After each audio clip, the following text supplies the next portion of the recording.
મારે જે રાજીનામું આપવું હતું ઈશુદાનભાઈ ગઢવીને કે આ રાજીનામું આ તમારી તાનાશાહી નહીં હાલે, જે પોલીસને ટોમી કહીને જે ગોપાલભાઈ બોલાવે છે, તો ખરેખર આ રાજકારણ આવું હોય રાજકારણ, અને શું આની સરકાર આવશે તો આ બદલાની ભાવનાએ સરકાર આવશે?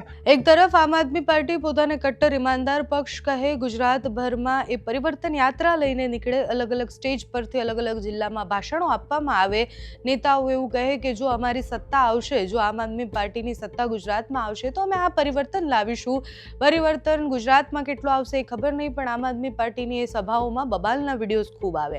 એટલે મોરબીની એ સભા હતી અને સભા દરમિયાન આમ આદમી પાર્ટીના જ નેતા હિતુભા રાઠોડ છે, એમનો એક વિડીયો સામે આવ્યો અને એ વિડીયોમાં આમ આદમી પાર્ટી ભ્રષ્ટાચારી પક્ષ છે, આમ આદમી પાર્ટીમાં નેતાઓનું સાંભળવામાં નથી આવતું, પોલીસ માટે ગોપાલ ઇટાલિયા જે બોલે છે એ બિલકુલ સહન કરવામાં નહીં આવે, એ બધું જ એ કહેતા હતા.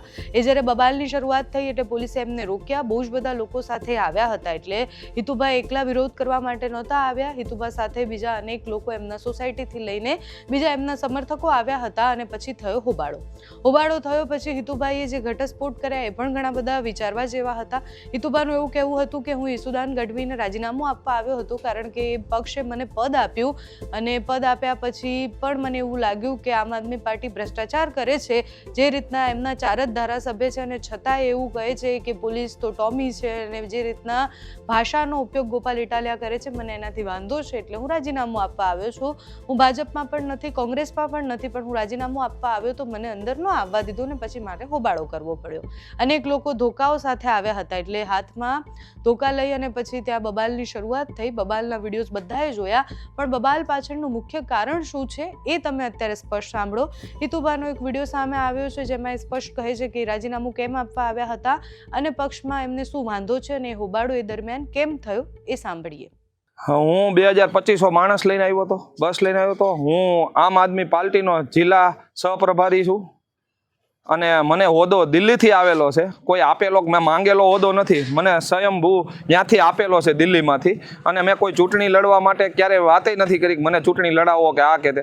અને જ્યારે આમ આદમી પાર્ટીની ગોપાલભાઈની સભા હોય એ દરમિયાન હું જ્યારે આવ્યો ત્યારે મને રોકવામાં આવ્યું આમ આદમી પાર્ટી દ્વારા, અને મારે જે રાજીનામું આપવું હતું ઈશુદાનભાઈ ગઢવીને કે આ રાજીનામું આ તમારી તાનાશાહી નહીં હાલે, જે પોલીસને ટોમી કહીને જે ગોપાલભાઈ બોલાવે છે, તો ખરેખર આ રાજકારણ આવું હોય રાજકારણ, અને શું આની સરકાર આવશે તો આ બદલાની ભાવનાએ સરકાર આવશે? અને આ ગુજરાતમાં 4 જણા છૂટાયેલા છે અને 4 જણામાં અત્યારે જ્યાં જોવો ત્યાં મારામારી અને રોજના એટલા બનાવ કેસના, એટલે મને એવો વિચાર આવ્યો કે ખરેખર આ પાર્ટી આપણા યોગ્ય નથી. આ અમીરની પાર્ટી છે, આમ આદમી પાર્ટી ગરીબની પાર્ટી નથી, અમીરની પાર્ટી છે. અને જ્યારે હોય ત્યારે કંઈક ને કંઈક કોઈ નાના કાર્યકરને ગણવામાં નથી આવતા, અને જ્યારે અવાજ ઉપાડીએ તો સામાજિક મુદ્દો થઈ જતો હોય છે, એટલે અમે આને વખોડીએ છીએ. અને આગામી સમયમાં હું અહીંથી મીડિયાના માધ્યમથી કહેવા માંગુ છું કે જો આમ આદમી પાર્ટીમાં કોઈ જોડાતા હોય તો જોડાતા નહીં. આ દિલ્હીની પાર્ટી આપણા ઉપર રાજ કરવાની છે, અને આ એટલી તાનાશાહીએ ભરેલી છે કે અંદર ખાને હું આટલો ટાઈમ રહ્યો છું તો મેં જોયું કે ઓહો, આટલું બધું ભ્રષ્ટાચાર તો ભાજપનેથી વધે એમ છે. હું નથી ભાજપમાં કે નથી કોંગ્રેસમાં કે નથી આમ આદમી પાર્ટીમાં, મારે સેવા કરવી છે તો હું એમને મેં સેવા કરી શકું છું. આમ આદમી પાર્ટી મારાથી બીક ભાળી ગયા છે, કેમ કે એને ખબર છે કે આજ એક ગુજરાતની એ આખી આમ આદમી પાર્ટીને ભારે પડે એવો વ્યક્તિ છે, એટલે મને રોકવામાં આવ્યો છે. જો મને સ્ટેજ ઉપર જવા દીધો હોત તો આજ આખી ગુજરાતની પોલીસને ખબર પડે કે એના માટે લડવાવાળો વ્યક્તિ એક હિતુભા જ છે.